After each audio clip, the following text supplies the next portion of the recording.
ပြင်တိုင်တဲ့ဟာတွေရောများဖြစ်တော့ဝင်းဌာနကလည်းသူဆောင်ရွက်မှရမယ့်အနေအထားမျိုးတွေတွေးရှိလို့သုံးသပ်ပြီးတော့ဒါဝင်ကြီးနဲ့ဘွဲကဆုံးဖြတ်သို့တော်ခုလည်းသုံးသပ်ပြီးတော့ပြန်ပြီးတော့ဖြေလျှော့ပြီးတော့ပြင်းထန်သွားတတိပေးလိုက်ဒီဆိုတာနဲ့ဆုံးဖြတ်တာကျွန်တော်မှဘာမှကျွန်တော်စီကနေပြီးတော့မှဝင်ကြီးခင်ဗျဘယ်တော့တော့အေးအေးယူမှဒါမှဝင်ကြီးခင်ဗျကိုကျွန်တော်မှမရှိထားပါဘူးကျွန်တော်စီယုံကြီးတစ်ခုလုံးကအဲ့လိုလည်းမရှိပါဘူးလမ်းညွှန်မှုခံယူပါတယ်လို့ပြောတာလို့ကျွန်တော်လည်းဘာမှမရှိဘူးဆိုတော့အခုကစာအုပ်တိချာမဖတ်ဖဲနဲ့ငါကာကြီးတွေပါမျက်စိစုံမိပြီးပြောကြဆိုကြတချို့လည်းရိုင်းရင်ဆိုင်ဆိုင်ဆဲကြအင်တန်မှားတယ်ဆဲလို့ရိုင်းလို့မဟုတ်တာတွေပြောလို့မကန်ပြောလို့စီမံစည်းကမ်းဥပဒေနဲ့ဆောင်ရွက်နေတာတပည့်အစည်းအဝေးကဆောင်ရွက်တယ်ဆိုတဲ့ခေါင်းစဉ်အခုကကျွန်တော်တို့မှာသိကြတယ်အဲ့တော့အခုကလည်းပြန်ကားပြခွင့်ကိုခွင့်ပြုတာဒီတပည့်အစည်းအဝေးကမဟုတ်ပါဘူး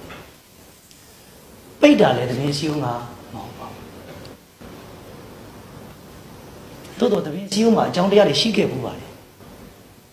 စွမ်းဆောင်နေကိစ္စတော့အဲ့တော့နာဂာကြီးကတာဝန်ရှိတဲ့ပုဂ္ဂိုလ်နှစ်နှစ်တပည့်စည်းအောင်ပိတ်တာပြန်ဖြေလျှော့တော့ကလည်းတပည့်စည်းအောင်ပြန်ဖြေလျှော့ခဲ့တာအဲ့လိုရာဇဝင်ကြီးရှိပါတယ်တိအောင်ပြောစွမ်းကိစ္စတွေတော့ကျွန်တော်တပည့်မှာတာဝန်မရှိခင်တည်းကကျွန်တော်နိုင်တယ်မြတ်ကိုလုပ်ခဲ့တယ်ပိတ်တော့ကလည်းတပည့်စည်းအောင်နဲ့စွမ်းအောင်ပိတ်တယ်ကျွန်တော်အဲ့တော့လူကြီးကလည်းကျွန်တော်မိဘလိုဖြစ်နေဒီဟာလေးတောက်တင်ပြတယ်နင့်နာမယ်ထင်တယ်ဒါလေးဖန်တယ်တာနေအချိန်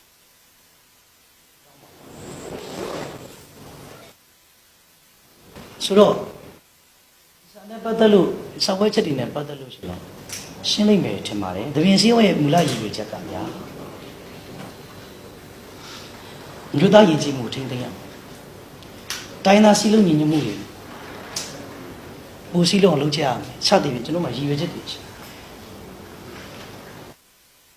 ဘိုးကော်မတီမှာလည်းတပင်စည်းဝဲကကော်မတီဝင်ဖြစ်ပါတာ။ကျွန်တော်တို့ပေးထားတဲ့တာဝန်နဲ့ဝတ္တရားကလွဲပြီးကြုံလုံးပြီးလှုပ်ဆောင်တာဒီဆောင်တာဒီနေ့ဒီတစ်ခုမှရှိပါဘူး။တချို့လည်းမျက်စိစုံမိတ်ပြီးတော့စာအုပ်ကြည့်ပြီးတပြင်းစီးအောင်ဆိုမဟုတ်တဲ့လမ်းကြောင်းတွေနဲ့ပြောဆိုကြတယ်။နောက်တိသွားတဲ့လူကြောက်လည်းရှ िख ိုးပါတယ်တောင်းပန်ပါတယ်ပြောမိတာမှားပါတယ် edit တွေလုပ်ပြီးတော့ပြန်ရေးတဲ့လူနဲ့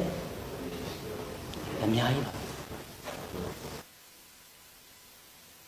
အရှင်ယူပြီးတော့ရေးယူပြောနေတာမျိုးတော့မဟုတ်ဘူးအခုဒီအကြောင်းပြောရခြင်းအကြောင်းရင်းဟာ